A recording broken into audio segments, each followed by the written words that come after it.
बोलो जयकारा बोल मेरे श्री गुरु महाराज की जय। श्री सद्गुरुदेव भगवान की जय। गुरुमुखो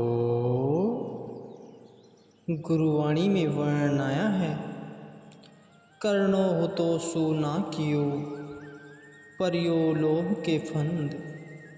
नानक शम्यो रमी गयो, अब किए रोवत अंध।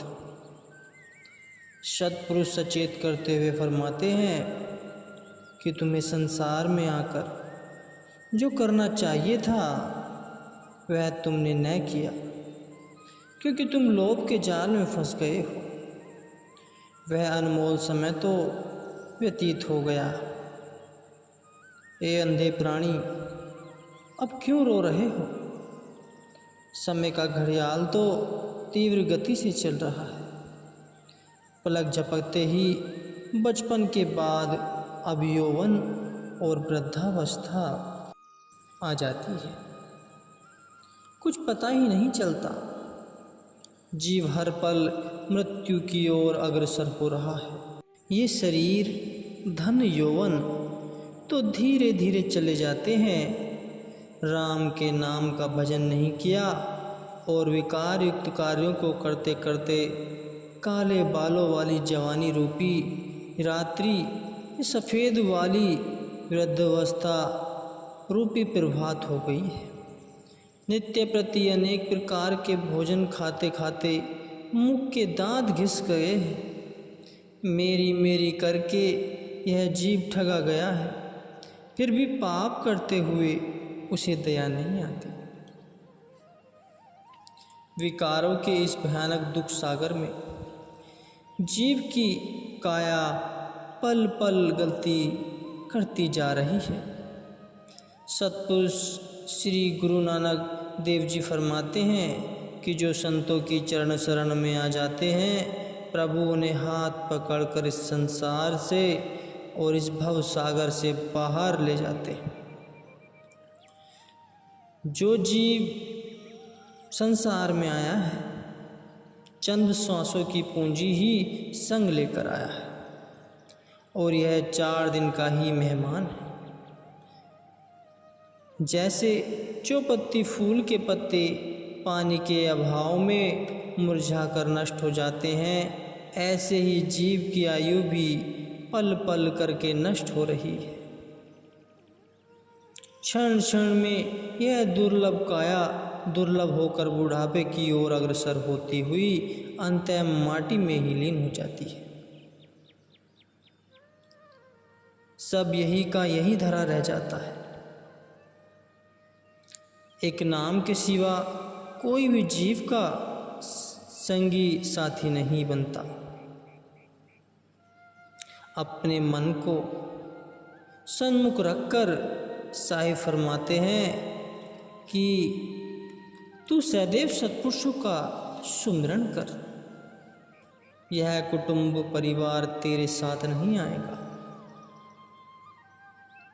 फिर जिसने तेरा साथ नहीं निभाना, तू अपनी सुरती उनमें क्यों अटका रहा है? ऐसा काम भूल कर भी मत करना जिससे अंत में पश्चाताप करना पड़े। तो संत सत्पुरुषों के उपदेश पर पूर्णतया मनन कर। जिसने तेरे साथ जाना है, गुरु साहिब जी कथन करते हैं कि हे प्राणी, तू सदैव सच्चे मालिक का ही सुमिरन आराधन कर। इंसान वृक्ष की छाया से प्रीति लगा लेता है, लेकिन जब वह नाश हो जाती है तब वह अपने मन में गहरा अफसोस करता है। जो कोई जाते हुए राही के साथ मोह डालता है, उसके हाथ पल्ले कुछ नहीं पड़ता। इसलिए संत सुझाव देते हैं कि आलस्य त्याग कर इसी वर्तमान समय में अपना निजी काम कर लो। एक समय की बात है, एक सेठ जी ने अपने नौकर को बाजार से कोई सामान लाने के लिए भेजा। बाजार में एक बाजीगर अपनी कला दिखा रहा था। वह उसे देखने में ऐसा मस्त हो गया कि सेठ की बात उसे भूल ही गई, और जब चेत हुआ, जब याद आई तो बाजार बंद हो चुका था। जब उसने देखा कि बाजार बंद हो गया है, फिर तो वह घबरा कर रोने पछताने लगा, परंतु अब क्या हो सकता था। उसे सामान के बिना ही खाली हाथ सेठ के पास आना पड़ा। सेठ ने नाराज होकर उसे नौकरी से निकाल दिया। अच्छी नौकरी हाथ से गवाकर वह दर दर की ठोकरें खाने लगा। इसी तरह हमें प्रभु ने इस संसार रूपी बाजार में सच्चे नाम रूपी सामान लेने के लिए यह मनुष्य जन्म दिया है। अगर इस शरीर को सांसारिक झूठे धंधों, जो बाजीगर की बाजी की तरह है, में गवाकर प्रभु के हुक्म को भुला दिया तो नीच योनियों में भटकना पड़ेगा। इसलिए तनक भी प्रमोद न करें, नहीं तो ऐसा हाल होगा जैसा कि एक गीदड़ का हुआ था। ये कहानी ध्यान से सुने। एक गीदड़ सर्दी की रात में जंगल से भागकर एक गांव में किसी हलवाई के चूल्हे की गर्म राख में आकर बैठ गया और बहुत आनंद अनुभव करने लगा। रात्रि बीती तो भोर का उजाला सुबह का उजाला फैलने लगा। आलस्य के मारे वह गीदड़ सोचने लगा कि अभी थोड़ी देर और आनंद ले लूं, फिर उठ जाता हूँ। ऐसा सोच ही रहा था कि हलवाई भट्टी गर्म करने आ गया। आकर उसने देखा कि वहाँ गीदड़ बैठा है, तो एकदम डंडा उठाकर उसके सिर पर दे मारा। गीदड़ चीखता हुआ भट्टी से बाहर निकला। अभी वह दौड़ नहीं लगा था कि गांव के कुत्तों ने उसे देख लिया और उन्होंने उसे चीर फाड़ कर मार डाला। तो आलस्य करने के कारण वह अपने प्राणों से हाथ धो बैठा।